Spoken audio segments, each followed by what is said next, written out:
नमस्कार, live series के night bulletin दिन में बिहार में आपका स्वागत है। आपके साथ मैं मुस्कान। खबरों की शुरुआत करेंगे, लेकिन उससे पहले एक नजर डालते हैं आज की सुर्खियों पे। बिहार में एसआईआर पर रोक नहीं, एससी ने कहा आधार पर करे विचार। पटना में बारिश से शहर बेहाल, डिप्टी सीएम आवास में घुसा पानी।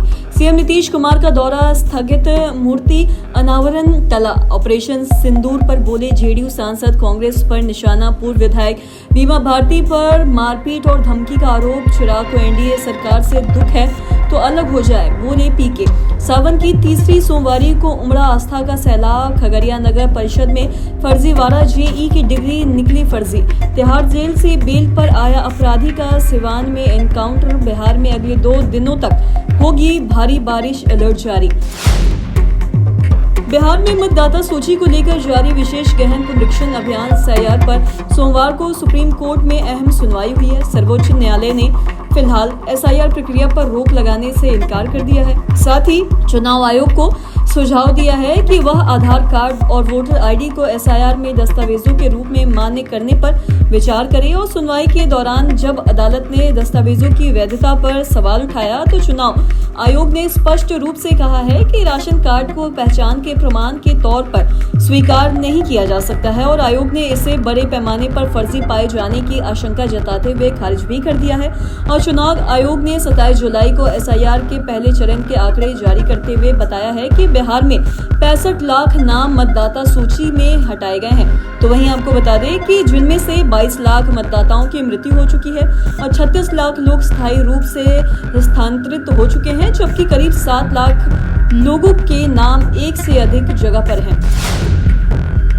बिहार की राजधानी में मानसून की जोरदार वापसी ने शहर की व्यवस्था की पोल खोल दी है। बता दें कि बीती रात से हो रही भारी बारिश के बाद पटना की सड़कों से लेकर घरों और सरकारी परिसरों तक में पानी भर चुका है और शहर की प्रमुख सड़कों तालाब बन गई हैं। तो वहीं रेलवे ट्रैक पर पानी चढ़ गया है और एयरपोर्ट पर उड़ान संचालन गंभीर रूप से प्रभावित हो चुका है। तो वहीं पटना रेलवे स्टेशन के कई प्लेटफॉर्म्स पर पानी भर गया है, बता दें कि जिससे ट्रेनों की आवाजाही में बाधा उत्पन्न हो गई है। तो वहीं जयप्रकाश नारायण इंटरनेशनल एयरपोर्ट पर आधा दर्जन फ्लाइट्स लेट हो गया है। बता दें कि डिप्टी सीएम विजय कुमार सिन्हा के सरकारी आवास में भारी बारिश का पानी घुस चुका है, जो इस मॉनसून की पहली ही तेज बारिश में नगर निगम की तैयारियों की हकीकत बयां कर रहा है। और भारी बारिश की वजह से अटल पथ, वीरचंद पटेल पथ, गोविंद मित्रा रोड और कंकड़बाग, राजेंद्र नगर, किदवईपुरी, गर्दनीबाग, राजीव नगर, जेपीओ गोलंबर और साथ ही शिव शक्ति नगर जैसे इलाकों में भी भारी जल जमाव की भी स्थिति बनी हुई है।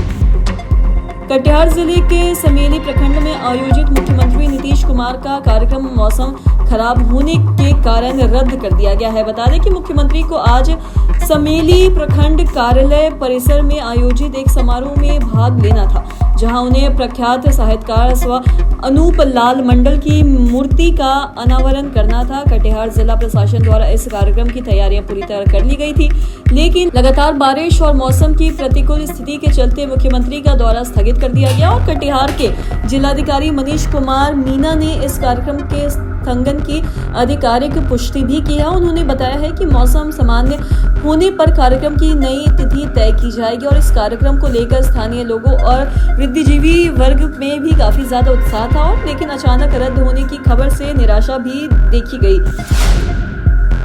राजीव रंजन सिंह ने संसद में ऑपरेशन सिंदूर पर चर्चा के दौरान विपक्ष के आरोपों का जवाब दिया है। उन्होंने कहा है कि फर्जी वोटर हटाए जा रहे हैं और साथ ही आपको बता दें कि ललन सिंह ने ऑपरेशन सिंदूर पर विपक्ष को घेरते हुए कहा है कि विपक्ष के लोग कहते हैं कि प्रधानमंत्री नरेंद्र मोदी बोलते नहीं है। तो बता दें कि प्रधानमंत्री बोलते नहीं बल्कि काम करते हैं और अपनी ताकत दिखाते हैं, चाहे वह चाहे वो सर्जिकल स्ट्राइक हो, एयर स्ट्राइक हो या फिर अब ऑपरेशन सिंदूर।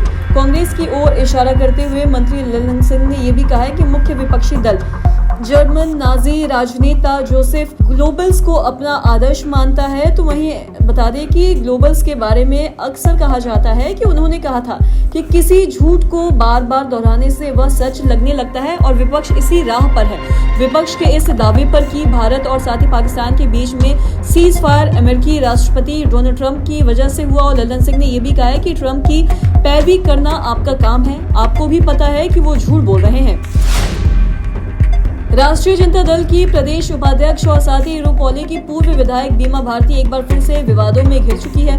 इस बार उनके ऊपर मारपीट, मोबाइल छीनने और जान से मारने की धमकी देने का गंभीर आरोप लगाया गया है। शिकायतकर्ता और बीमा भारती के पति अवधेश मंडल की दूसरी पत्नी गुड़िया मंडल ने भवानीपुर थाना में लिखित आवेदन देकर कार्रवाई की मांग की है और इस पूरे मामले पर बीमा भारती ने अपना पक्ष स्पष्ट किया है। उन्होंने ये भी कहा है कि वो शनिवार को केवल थार गाड़ी लेने अपने घर गई थी और साथ ही उस वक्त भवानीपुर थाना के एसआई मनोज कुमार भी पुलिस बल के साथ वहां मौजूद थे और बीमा भारती ने यह भी कहा है कि उनके खिलाफ लगाए गए सभी आरोप निराधार हैं और साथ ही उन्हें राजनीतिक साजिश के तहत फंसाने की कोशिश भी की जा रही है। इस संबंध में भवानीपुर थानाध्यक्ष सुनील कुमार ने पुष्टि की है कि शिकायत आवेदन प्राप्त हुआ है और साथ ही पूरे घटनाक्रम की जांच भी की जा रही है। पुलिस का कहना है कि दोनों पक्षों के बयान दर्ज कर निष्पक्ष कार्रवाई भी की जाएगी।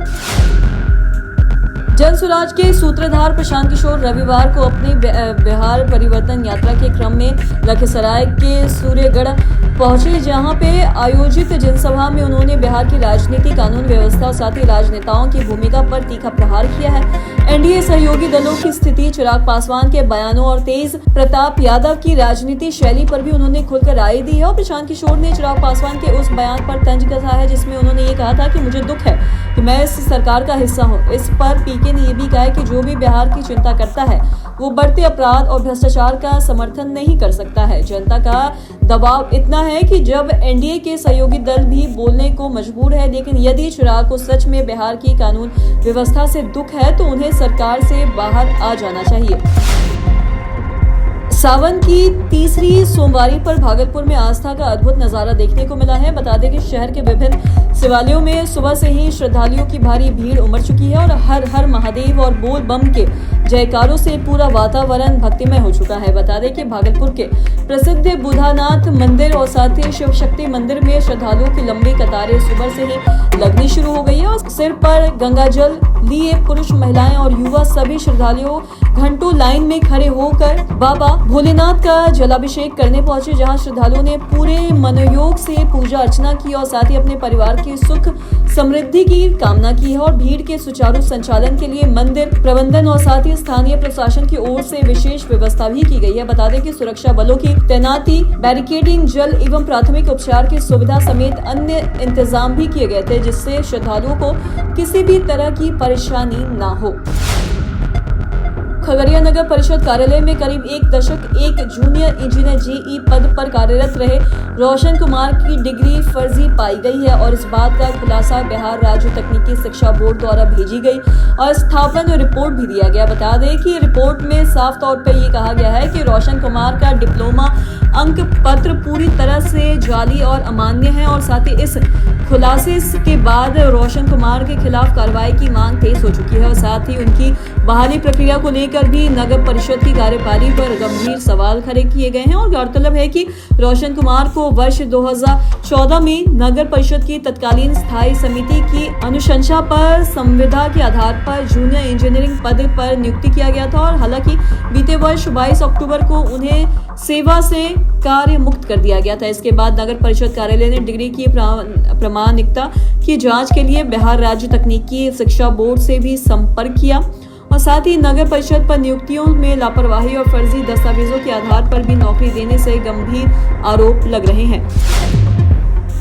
दिल्ली के चर्चित द्वारकापुरी हत्याकांड में आरोपी और हाल ही में तिहाड़ जेल से बेल पर छूटकर आए राहुल यादव को सिवान पुलिस और एसटीएफ की संयुक्त कार्रवाई में मुठभेड़ के दौरान गोली लगी। बता दें कि उसे प्राथमिक उपचार के बाद सिवान सदर अस्पताल से रेफर कर दिया गया है और घटना जीरादेई थाना क्षेत्र के खगेरापुर में गांव की है, जहां पे अहले सुबह पुलिस और एसटीएफ की टीम ने दबिश दी है। बताया जा रहा है कि राहुल यादव छत पर सो रहा था और साथ ही पुलिस को देखते ही भागने की कोशिश करने लगे। इसी दौरान उसने पुलिस पर फायरिंग की, जिसके जवाब में पुलिस ने भी फायरिंग की और जवाबी कार्रवाई में राहुल यादव के हाथ और साथ ही पैर में गोली लगी और घटना के बाद राहुल को सिवान सदर अस्पताल लाया गया, जहां डॉक्टर्स ने प्राथमिक उपचार के बाद बेहतर इलाज के लिए उसे रेफर कर दिया और पुलिस ने अब तक स्पष्ट नहीं किया है कि एसटीएफ और थाना पुलिस की टीम राहुल यादव के घर पर किस उद्देश्य से गई थी। बिहार बिहार में मौसम का मिजाज फिर से एक बार बदल चुका है। बता दें कि पिछले 2 दिनों से रुक रुक कर हो रही बारिश ने गर्मी और उमस में से राहत दी है और रविवार रात से ही पटना में जोरदार बारिश हुई है। इधर मौसम विभाग ने अगले 7 दिनों के मौसम का पूर्वानुमान जारी किया है। अगले 48 घंटे तक मौसम का मिजाज अधिकतर जिलों में बिगड़ा रहेगा। तो वहीं बता दें कि भारी बारिश और वज्रपात को लेकर अलर्ट जारी किया गया है। आईएमडी ने पटना के अनुसार सोमवार और मंगलवार सुबह तक के लिए कई जिलों में ऑरेंज और येलो अलर्ट जारी किया है। पटना, बक्सर, कैमूर, रोहतास, नवादा, नालंदा, जहानाबाद में भारी बारिश को लेकर भी ऑरेंज अलर्ट जारी किया है। तो आज के इस वीडियो में इतना ही। अगर आपने हमारे चैनल को सब्सक्राइब नहीं किया तो तुरंत कर दें। साथ ही हमारे फेसबुक पेज को लाइक करें। वीडियो देखने के लिए आपका धन्यवाद।